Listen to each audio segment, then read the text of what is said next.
Hello everyone, welcome to Mindspeak on Hell Global. I am Sam Sen. Joining us today, Mrs. Seema Pava, an actress and filmmaker known for her versatile performances in Hindi cinema. She has also made a mark as a talented director in the film industry. So first of all, it's an honor to have you with us today. Welcome to Hell Global. Thank you.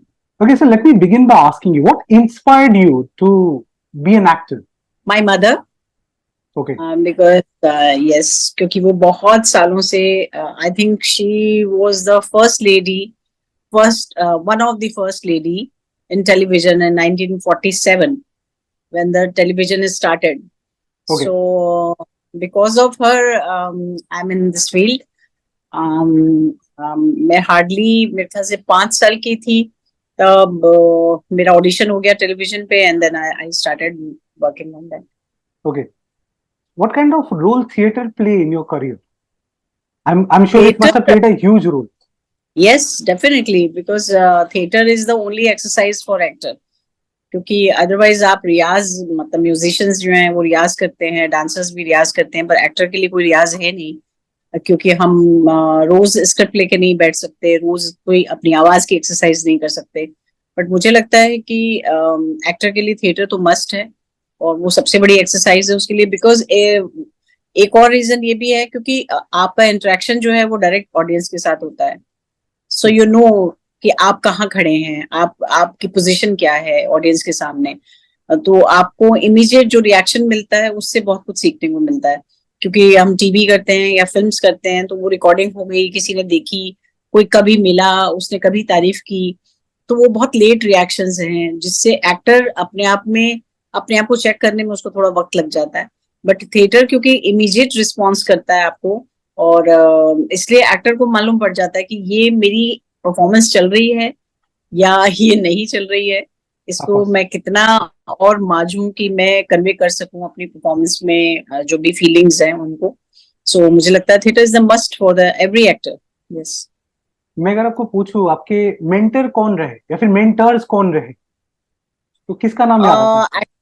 Actually क्योंकि मैंने जितना काम किया है, मतलब मुझे 52 years हो गए इस फील्ड में, तो मेंटर्स ही बोलूंगी, क्योंकि हर एक पॉइंट पे कोई ना कोई एक ऐसा डायरेक्टर मुझे मिलता रहा जिससे मैंने बहुत कुछ सीखा है. और सबसे खूबसूरत चीज जो मेरी जर्नी में है, जो मैं बहुत अप्रिशिएट करती हूँ और मुझे लगता है कि काश ऐसे सब लोग ब्लेस्ड हों जैसी मैं थी, क्योंकि मुझे अलग अलग मीडिया में काम करने का मौका मिला. तो सबसे पहले जैसे आकाशवाणी यानी रेडियो से मेरी शुरुआत हुई, रेडियो में प्लेस करना, तो आप सिर्फ माइक के थ्रू कर रहे हैं. वहां मेंटोर जो मिले वो सत्येन शरद थे, जिन्होंने मुझे सिखाया कि कैसे माइक पे परफॉर्म किया जाता है, सिर्फ आवाज के थ्रू कैसे परफॉर्म किया जाता है. उसके बाद जब टेलीविजन इंट्रोड्यूस हुआ तो टेलीविजन में मुझे बहुत सारे ऐसे लोग मिले, जैसे सई बरंज पे थी उस वक्त टेलीविजन में डायरेक्टर थी वो, और पीएल देश पांडे थे. काफी बड़े बड़े ऐसे नाम थे जो उस वक्त करंटली काम कर रहे थे. इवन पी कुमार वासुदेवा, जिनके साथ बाद में मैंने हम लोग किया, वो उस वक्त दूरदर्शन पे एज ए डायरेक्टर काम करते थे. तो ये सभी टुकड़ों में मुझे लगता है मेंटोर्स मिलते गए और मुझे सिखाते गए. और उसके बाद जब थिएटर इंट्रोड्यूस हुआ लाइफ में, तो थिएटर में भी बहुत बड़े बड़े लोग ऐसे मिले मुझे, जिनके साथ मुझे काम करने का मौका मिला और सीखने का मौका मिला. तो ओवरऑल मेंटोर्स तो बहुत सारे रहे, लेकिन एक टाइम ऐसा आता है जब आप सब कुछ सीख के एक जगह पे पहुंचते हैं और वहां पहुंचने के बाद भी आपको ऐसा लगता है कि नहीं, अब एक ऐसे आदमी की जरूरत है या ऐसे मेंटोर की जरूरत है, ऐसे गुरु की जरूरत है, जो अब आपको इस सारी चीजों में जो आपने सीखी है उसमें से छांट के कुछ मोटी बातें आपकी लाइफ में आप तक पहुंचा दे कि ये जो तुमने सीखा है इसमें ये चीजें आप पकड़ लो, बाकी सब छोड़ दो. तो ऐसे जो कहना चाहिए, अगर वो मेंटोर मैं बोलूं तो नसीरुद्दीन शाह साहब मुझे मेरी जिंदगी में मिले. और उनसे मैंने एक्चुअली में जो छटाई कहते हैं, जो एडिटिंग कहते हैं, वो बेसिकली एडिटिंग मैंने जो अपनी लाइफ में सीखने की है वो नसीर साहब से ही सीखा है मैंने. कि कुछ चीजें ऐसी थी जो सीख ली थी, पर उनको अप्लाई कर रही थी जब या कुछ कर रही थी तो उसका बहुत अच्छा रिजल्ट मुझे नहीं मिल रहा था. तो मुझे लग रहा था कि ये क्यों मैं कर रही हूँ, ये क्या, ऐसे बहुत सारे सवाल होते हैं आपके पास. तो उसके लिए जो फाइनली मेंटोर मिले वो नसीरुद्दीन शाह थे, जिन्होंने कहा कि ये सब चीजें सिर्फ सिखाने के लिए एक मेथड तैयार करती हैं, बट जब आप प्रैक्टिकली करने लगते हैं तो बहुत सारी चीजें आपको क्या सूट कर रही है वो आपको करना है। तो ये सब रास्ता तो मुझे नसीरुद्दीन शाह साहब ने ही सिखाया। He's a legend. Yes Okay. He is. तो आपने बहुत ही इंटरेस्टिंग रोल्स किए, बहुत ही इंटरेस्टिंग रोल्स किए। मैंने I am a big fan of yours. तो जैसे दम लगा के हाइशा, बाला, ये सब रोल्स आप चूज कैसे करते हो? एक्चुअली में देखा जाए तो फर्स्ट जो मैंने परफॉर्म किया था काफी साल के गैप के बाद, क्योंकि काफी साल मैंने गैप लिया था, कुछ 12 साल का, बिकॉज ऑफ माई किड्स। तो मुझे लगा था कि मैं पहले पूरी तरह से माँ बन जाऊं, फिर माँ के रूल करूंगी। तो मैं अपना माँ का पूरा फर्ज 12 साल में कर रही थी। उसके बीच में मैं थिएटर जरूर कर रही थी, पर टीवी और फिल्म्स नहीं कर रही थी। तो जब 12 साल बाद मैं लौटी हूँ और 12 साल बाद मुझे जो अपॉर्चुनिटी मिली, वो मिली थी आंखों देखी से। अच्छा। आंखों देखी वो फर्स्ट फिल्म थी जिसमें मुझे मदर का रोल पहली बार करने का मौका मिला था। तो मेरे लिए एक चैलेंज था, क्योंकि मदर हम अक्सर फिल्मों में जो देखते रहे हैं वो बहुत ट्रेजेडी वाली मदर रही है हमेशा, कि उसके ऊपर इतनी ट्रेजेडी हो रही है, बेचारी सिलाई की मशीन में कपड़े सिल सिल के बच्चों को पाल रही है। कभी उसकी आंखें चली जाती हैं, कभी उसकी आंखें आ जाती हैं, कभी वो बीमार हो जाती है, कभी उसको खून की जरूरत पड़ती है, कभी वो खून देती है, कभी वो मजदूर होती है। तो हमेशा एक जो बनाया गया है माँ का, माँ की हमेशा छवि वो बहुत देवी और बहुत उस तरह की मदर हमने देखी है हमेशा फिल्मों में। पर मुझे ऐसा लगता है जाती जिंदगी में अगर देखा जाए तो सबसे सुंदर, सबसे प्यारी जो एक रिलेशनशिप होता है वो होता है आपकी माँ से। क्योंकि माँ से आप नाराज भी होते हैं, माँ से आप लड़ते भी हैं, माँ को मनाते भी हैं, और माँ रूठती भी बहुत है, जल्दी जल्दी रूठती है। तू सुबह क्यों नहीं जल्दी उठा, इस बात पे रूठ गई। तूने मेरा बना हुआ खाना क्यों नहीं खाया, इस बात पे रूठ गई। तूने कपड़े गंदे कर दिए, इस बात पे रूठ गई। घर गंदा कर दिया, इस बात पे रूठ गई। तो माँ कंटिन्यूअसली आपके साथ एक झगड़े में रहती है, जो कि बड़ा प्यारा झगड़ा होता है, उसमें नाराजगी नहीं होती, उसमें कुछ नहीं होता, सिर्फ एक माँ का प्यार होता है। तो मुझे वो चीज बहुत अपील की थी और मैंने उसको पकड़ा अपने पूरे परफॉर्मेंस के टाइम पे, कि मैं ऐसी माँ को पोर्ट्रे करूं जो बहुत प्यारी हो, जिससे सबको प्यार हो जाए। कि माँ को तो प्यार ही से देखा जाता है, तो वो प्यारी माँ मुझे लगा कि अगर थोड़ी सी जिसे कहना चाहिए, कौन से शब्दों में बोलूं तो, बावली हो, थोड़ी सी बावली, थोड़ी सी। क्योंकि इतनी सारी चीजें हाँ माँ की रिस्पॉन्सिबिलिटी में होती है ना, कि वो बेचारी करते करते वो काफी सारी चीजें मिक्सअप कर देती है, काफी सारी चीजों में वो कुछ गड़बड़ कर देती है, और फिर उसके लिए उसको पछतावा होता है कि ओहो ये मैंने कर दिया। ऑफिस में बच्चा गया था, उसके बॉस को कुछ कह दिया, गलत कुछ कह दिया, बच्चा डांट रहा है कि आपने क्यों बोला मेरे बॉस को ये बात। तो माँ की बहुत इनोसेंट गलतियां होती हैं, जो कि बड़ी प्यारी होती हैं। तो मुझे लगा कि ये एक बहुत ही खूबसूरत माँ के परफॉर्मेंसेस हो सकते हैं, जहां पर मैं माँ को इतनी प्यारी बनाऊं, इतनी प्यारी बनाऊं कि लोगों को प्यार हो जाए इससे। तो वो उसमें सिर्फ मेरा ही कंट्रीब्यूशन नहीं है, मेरे डायरेक्टर्स ने भी मुझे वो लिबर्टी दी, और राइटर्स ने भी उस तरह की परफॉर्मेंस करने का मौका मुझे दिया। तो वो बनती चली गई, उसी में दम लगा के हईशा हो गई, उसी में बाला हो गई, उसी में शुभ मंगल सावधान हो गई। तो ये कुछ फिल्में ऐसी बैक टू बैक मुझे उस तरह की परफॉर्मेंस करने का मौका मिला। फिर भी मैंने कोशिश की कि सब में कुछ अलग सोच डाल सकूं। बरेली की बर्फी में आपने बहुत ही एक इम्पोर्टेंट कैरेक्टर प्ले किया है, आपने प्रिपेयर कैसे किया उस कैरेक्टर के लिए? बरेली की बर्फी का कैरेक्टर मुझे लगता है कि मेरे लिए बहुत ही डिफरेंट था। इस करके डिफरेंट था क्योंकि उसमें लड़की की जो प्रॉब्लम थी वो ये नहीं थी कि उसकी कोई प्रॉब्लम है या क्या है, बस ये है कि वो बहुत सुंदर है, और इतने नॉर्मल घर में एक इतनी सुंदर अट्रैक्टिव लड़की पैदा हो गई है, जो कि इतनी बोल्ड भी है कि वो अपने बाप के साथ सिगरेट भी पी लेती है और शराब भी पीती है और बहुत मस्त रहती है। लेकिन एक छोटे से शहर में एक माँ की जो इनसिक्योरिटी है अपनी बेटी को लेके, कि इतनी लिबरल लड़की इस छोटे शहर में कैसे लड़का मिलेगा उसको। तो हर एक लड़के के अंदर वो दूल्हा ढूंढ रही है कि बेटा तुम्हारी शादी हो गई, बेटा तुम्हारी शादी हो गई, तुम शरबत पी के जाना, तुम्हारी शादी हो गई। तो वो बहुत ही ट्रैक में फंसी हुई माँ थी, जो कि मुझे लगा कि एक इसको एक ही उसमें किया जाए, कि सिर्फ सोते जागते उठते बैठते उसके सामने सिर्फ दामाद है और कोई भी नहीं है। तो हर लड़का, चाहे वो चपरासी हो, चाहे वो पोस्टमैन आए उनके घर में, चाहे दूध देने वाला है, उसको वो दामाद के रूप में ही देखना चाहती है, कि किसी तरह मेरी बेटी की शादी हो जाए। शुभमंगल सावधान एक सोशल जी मैसेज भी देता है, और आपने जी। मतलब बहुत ही अच्छी तरह से कॉमेडी के हिसाब से उसको प्रेजेंट किया हुआ है। तो ये बैलेंस आप कैसे करते हो एज एन एक्टर? देखिए शुभमंगल सावधान स्पेशली क्योंकि जिस तरह की उसमें बात कही गई है, वो एज ए पेरेंट आपको अपने बच्चों तक पहुंचाना या अपने बच्चों को ये मैसेज देना या सोसाइटी को ये मैसेज देना, वो बहुत थिन लाइन थी। वो बहुत बॉर्डर लाइन पे बात थी जो अपनी बेटी से वो बात कहती है। तो मेरे लिए भी बहुत बड़ा वो था, जब मैंने स्क्रिप्ट पढ़ा मुझे लगा कि अगर ये जरा सा भी थिन लाइन क्रॉस हुई तो ये चीजें बहुत ही सस्ती और बहुत ही छोटी हो जाएंगी एग्जैक्टली। और मजाक की जाएंगी, जबकि इस बात को पहुंचाना बहुत ही सीरियस तरीके से है। तो मैंने उस मदर को, अगर आपने फिल्म देखी है तो आपको लगेगा कि शुरू से मैंने उस मदर को थोड़ा सोचने पे मजबूर किया था हर बात को।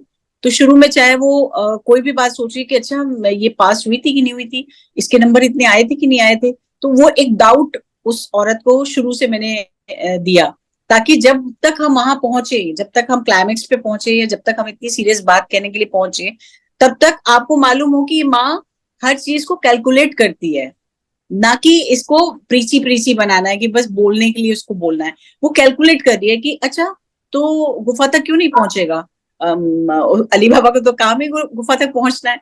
तो वो कैलकुलेशन में अगर आपने कन्वर्ट कर दिया तो वो चीज इनोसेंट हो गई, ना कि वल्गर। तो हाँ। उस तरह से उसको बहुत सेफली प्ले करना बहुत जरूरी था, क्योंकि अदरवाइज वो कहीं और भी बात चली जाती है और लोग शायद इस पे ऑब्जेक्शन भी ले लेते हैं कि इतनी बड़ी बात एक माँ अपनी बेटी को कैसे कह सकती है। पर मुझे लगता है इस वे से थोड़ा आसान हो गया, मैसेज भी पहुंच गया और माँ की गरिमा भी बच गई और बेटी और माँ के बीच का रिश्ते का जो एक पर्दा होता है वो भी बच गया। राम प्रसाद की 13वीं गोट अ क्रिटिकल अक्लेम। तो आपका ये एक्टिंग से डायरेक्टिंग का जर्नी कैसा रहा और कैसे स्टार्ट हुआ? ये मैं एक इत्तेफाक कह सकती हूँ कि कोइंसिडेंस ऐसा हुआ कि मैंने ये फिल्म लिखी थी अपने लिए। मैं अम्मा का रोल करना चाहती थी इसमें, और मुझे लगा कि मुझे कुछ एक डिफरेंट करेक्टर करना है। मैं हमेशा बहुत ही ऐसी वाली माँ बन गई हूँ जो सब सिर्फ हंसी रहे हैं। तो मैं एक ऐसा रोल करना चाहती थी जिसमें मैं माँ का एक दूसरा शेड भी दिखाऊं। तो मैंने ये लिखा और मैंने काफी सारे लोगों को ये स्क्रिप्ट दी कि आप प्लीज इसे बनाएं, क्योंकि मैं इसमें अम्मा का रोल करना चाहती हूँ। लेकिन सभी ने, जिसने भी स्क्रिप्ट पढ़ी, सभी का ये कहना था कि सीमा जी ये फिल्म आप खुद बनाइए। तो मैंने कहा लेकिन मैंने तो कभी सोचा नहीं कि मैं डायरेक्ट करूंगी, मैंने तो डायरेक्शन के बारे में कभी सोचा नहीं है। तो उन्होंने कहा नहीं, पर आप सोचिए, क्योंकि ये फिल्म आपने जिस तरह से लिखी है, ये जिस तरह का पॉइंट ऑफ व्यू आप बताना चाह रही हैं, ये आप ही बता पाएंगी, क्योंकि ये आपने लिखी है और इसको एग्जैक्टली ऑडियंस तक पहुंचाना ये आप ही कर पाएंगी। तो मुझे पहले शुरू में बहुत डर लगा कि पता नहीं इतनी बड़ी रिस्पॉन्सिबिलिटी मैं ले पाऊंगी कि नहीं ले पाऊंगी।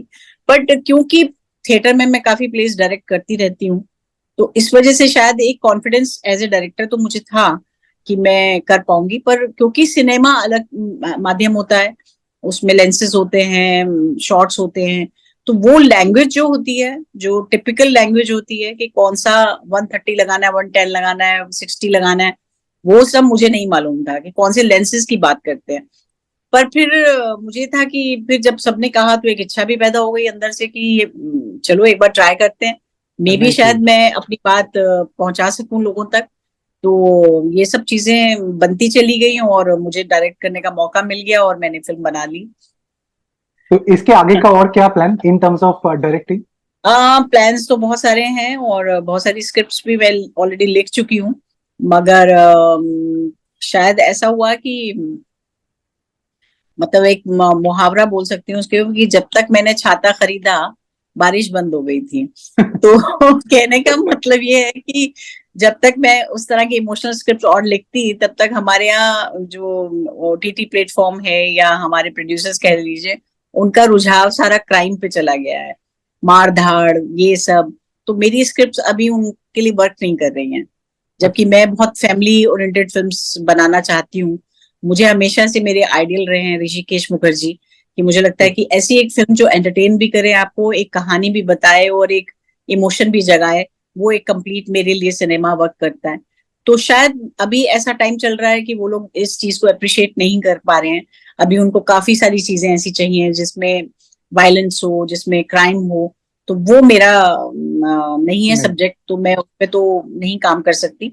पर जो मेरे पास है मैं वेट कर रही हूँ कि कभी माहौल बदलेगा और लोगों को लगेगा कि फिर से कोई इमोशनल फिल्म या फिर से हंसी मजाक की कोई फिल्म बनानी है, तो मेरी फिल्में भी बन जाएंगी फिर से। Of course.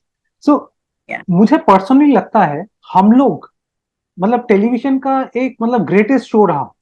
तो आप मुझे बताओ ये कैसे हुआ था, मतलब how did you get the role, how did it all start? मैं एक्चुअली में जब ये स्टार्ट हो रही थी जर्नी और ये सब बातचीत चल रही थी, उस वक्त हम लोगों के लिए एक बहुत बड़ा ये था कि ये हो पाएगा कि नहीं हो पाएगा, क्योंकि आज तक कभी हिंदुस्तान में ऐसी कोई चीज हुई नहीं थी कि कोई डेली सोप बना हो एक तरह से। तो ये सोप ओपेरा एक बहुत ही नया कॉन्सेप्ट आया था और एक्टर्स तो बिल्कुल नहीं जानते थे इसके बारे में। मुझे भी लगा था कि कौन देखना चाहेगा एक ही कहानी को हर बार, मतलब आप चलती चली जाएगी ये कहानी, ये करेक्टर्स भी चलते चले जाएंगे, तो कैसे होगा, वर्क करेगा कि नहीं करेगा, डाउट था हमें। मगर फिर काफी सारे लोगों ने हमें कन्विंस किया कि नहीं, ये बहुत बड़ी चीज होने वाली है और इसकी ऑडियंस भी आपको रेगुलर मिलेगी। तो हमने कहा चलिए ठीक है, ट्राई करके देखते हैं। और शुरू में मुझे जो रोल मिला था वो बड़की का नहीं मिला था, मुझे उनकी कजन सिस्टर का रोल मिला था। और मेरे लिए वो भी ठीक था कि चलो ठीक है, अच्छा है। और मैं उस टाइम थिएटर कर रही थी, श्रीराम सेंटर रेपिटर कंपनी में काम करती थी दिल्ली में। वहां एक हमारी कंडीशन थी कि हम बाहर काम नहीं कर सकते अगर रेपिटरी में काम कर रहे हैं। तो मेरे लिए एक पॉइंट था कि मुझे वो नौकरी छोड़नी पड़ेगी, जो मेरे लिए अच्छी खासी नौकरी है वो मुझे छोड़नी पड़ेगी। और इस प्रोग्राम का तो कोई भरोसा है नहीं, पता नहीं चलेगा कि नहीं चलेगा। पता चले नौकरी भी चलेगी और काम भी नहीं हुआ, तो थोड़ा मामला ऐसे ही था। फिर अचानक उन्होंने मुझे बुला के, डायरेक्टर कुमार वासुदेवा जिनके साथ मैं बचपन में काम कर चुकी थी, उन्होंने मुझे बुला के कहा कि हम चाहते हैं आप बड़की का रोल करें इसमें। तो वो मेरे लिए काफी बड़ा रोल था, काफी बड़ी अपॉर्चुनिटी थी। और फिर वही सवाल था कि नौकरी छोड़नी पड़ेगी। तो मैं कैलकुलेट नहीं कर पा रही थी, क्योंकि मैं 600 रुपए महीने की नौकरी करती थी उस वक्त श्रीराम सेंटर रेपिटरी कंपनी में, और हम लोग में हमें 500 रुपए पर एपिसोड मिल रहा था। तो उसके हिसाब से हफ्ते में मैं 3,000 रुपए कमा रही थी, जहां मैं महीने में 600 रुपए की महीने की नौकरी कर रही थी। तो वो जो कैलकुलेशन थी वो बड़ी इंटरेस्टिंग थी कि अरे यार, 600 रुपए और कहाँ 3,000 महीने 3,000। हफ्ते के, तो ये तो ज्यादा इकोनॉमिकली भी सूट कर रहा है, तो चलो करते हैं। पर इसके रिजल्ट्स क्या होंगे तब हमें नहीं पता था, और जब करने के बाद इसके रिजल्ट समझ में आए, और जिसको आज तक मुझे लगता है कि हमें बहुत फायदा होता है, हमें लोग आज भी उतना ही प्यार करते हैं जितना उस समय करते थे। तो काफी बड़ी अपॉर्चुनिटी थी, मुझे मिली। आपने जैसे बोला ऐसे सिचुएशन में वो एक फैमिली का सपोर्ट भी होना बहुत जरूरी होता है, मतलब ऐसे डिसीजन लेने जी से पहले। तो आपके जी। पास ये फैमिली का सपोर्ट आया था तब? हाँ बिल्कुल, मम्मी क्योंकि पुरानी एक्ट्रेस थी, उनके लिए था कि इतना बड़ा रोल और वो भी टेलीविजन में। और उन्हें भी लग रहा था कि ये काफी बड़ा एक्सपोजर है आपके लिए, आपको करना चाहिए। पर उस वक्त होता है ना कि एक एज होती है जिसमें आपको लगता है कि आपके डिसीजन बेस्ट हैं, और पेरेंट्स समझाते हैं, लेकिन फिर भी आपको लगता है कि नहीं, आप ज्यादा अच्छा सोच सकते हैं। वो अलग बात है कि कुछ साल बाद आपको समझ में आता है कि वो बेस्ट थे लेकिन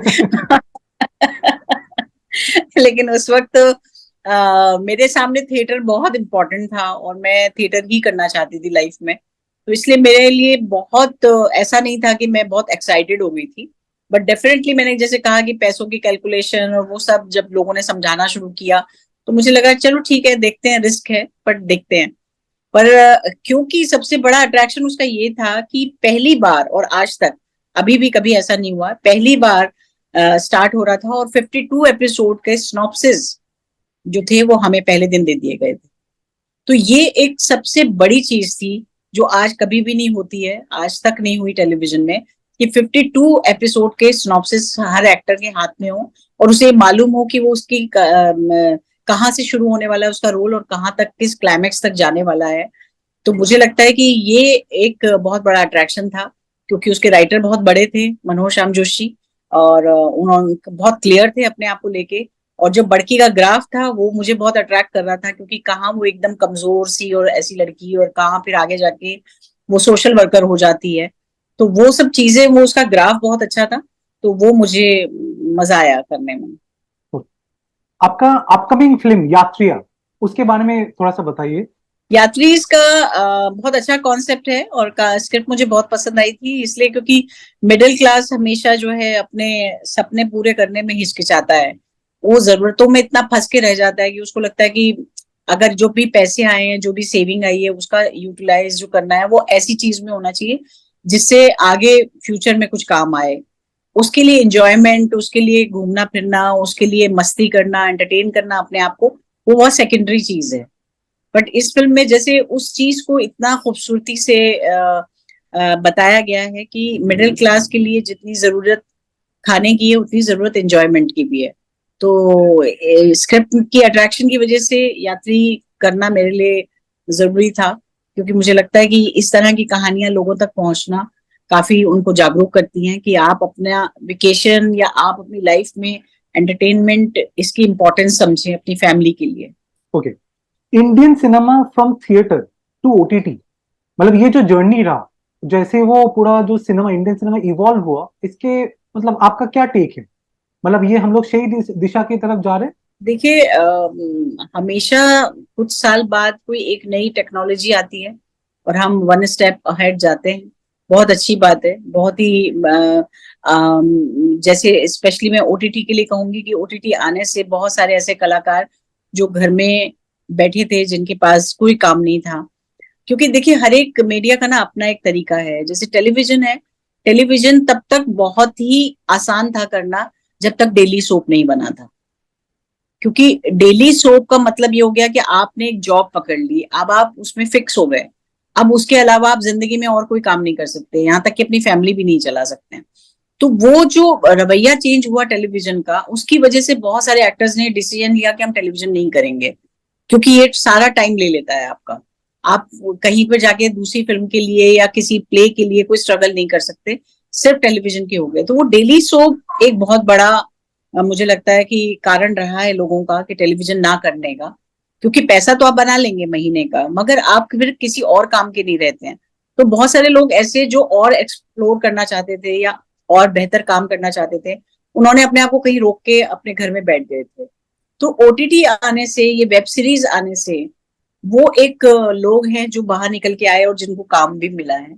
और जहां तक माध्यम का सवाल है, मुझे लगता है कि टेलीविजन क्योंकि मास मीडिया है जो कि घर घर तक पहुंचता है, गांव खेड़ा सब जगह लोग देख सकते हैं टेलीविजन, वहां अभी ओटीटी नहीं पहुंचता है। ओटीटी एक क्लास को बिलोंग करता है जो अपने घर में बैठ के इन ओटीटी चैनल्स को सब्सक्राइब कर रहे हैं, अपने देखना चाहते हैं।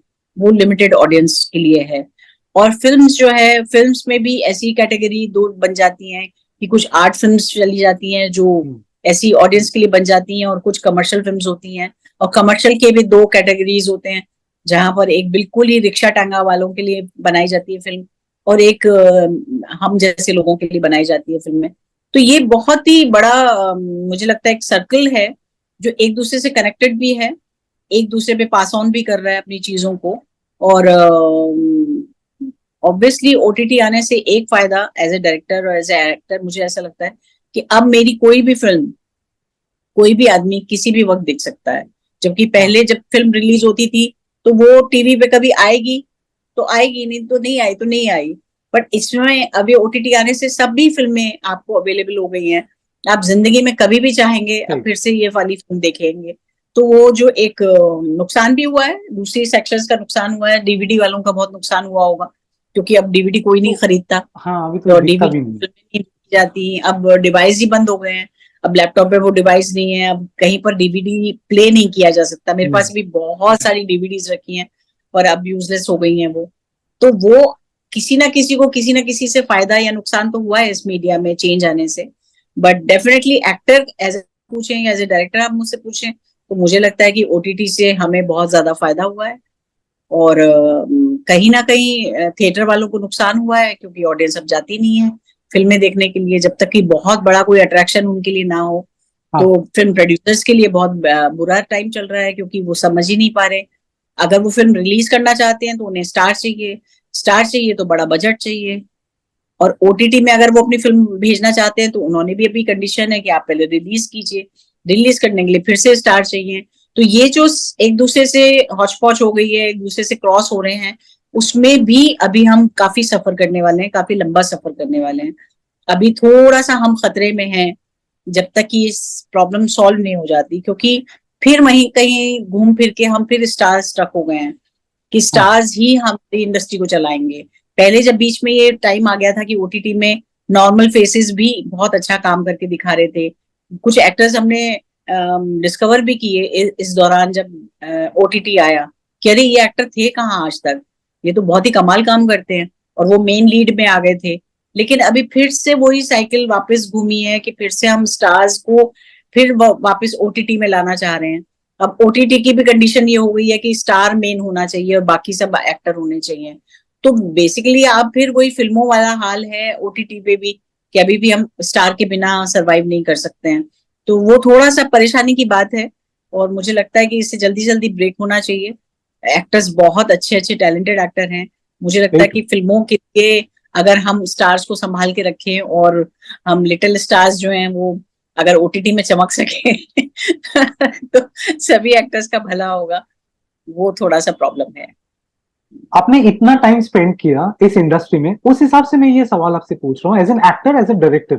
तो ये पैंडेमिक के टाइम से जब ओटीटी आया, इतने डिफरेंट टाइप के कंटेंट्स हम लोग देख रहे हैं, मतलब इंग्लिश भी देख रहे, हिंदी देख रहे, तेलुगु या फिर साउथ इंडियन कुछ भी वो सबटाइटल्स में आ रहा है, तो हम लोग बहुत सारे कंटेंट कंज्यूम कर रहे हैं। तो एज एन एक्टर और एज अ डायरेक्टर, आपको ये अभी थोड़ा सा चैलेंजिंग नहीं लगता कि मतलब अभी क्या चलेगा, मतलब बहुत क्या लोगों को चैलेंजिंग क्या पसंद बहुत आएगा? बहुत चैलेंजिंग है, और इसी के लिए मैं आपको बता रही हूँ कि हमारी इंडस्ट्री का इस टाइम बहुत बुरा हाल चल रहा है, क्योंकि इतना एक्सपोजर बढ़ गया है, इतनी सारी चीजें देखने को मिल गई हैं कि अब आपके पास अगर कुछ खास नहीं है तो आप कुछ नहीं कर पाएंगे। एक तरह से अच्छा भी है, थोड़ी छटाई भी हो गई, फालतू वालतू के सब्जेक्ट नहीं बन रहे हैं, अभी सब सोच रहे हैं कि क्या नया लाया जाए जिससे कि हम अपनी तरफ अट्रैक्ट कर सकें। तो स्ट्रगल तो बहुत ज्यादा बढ़ गया है, एज ए राइटर भी बहुत ज्यादा बढ़ गया है, क्योंकि आपको बार बार नए कंटेंट सोचने पड़ रहे हैं। नॉर्मल कहानियां भी अंडरटेन नहीं की जा रही हैं, कुछ स्पेशल चाहिए ऑडियंस को अट्रैक्ट करने के लिए। और नहीं तो एटलीस्ट डायरेक्टर के लिए बहुत अच्छा चैलेंज है कि वो अपना बनाने का तरीका चेंज करें।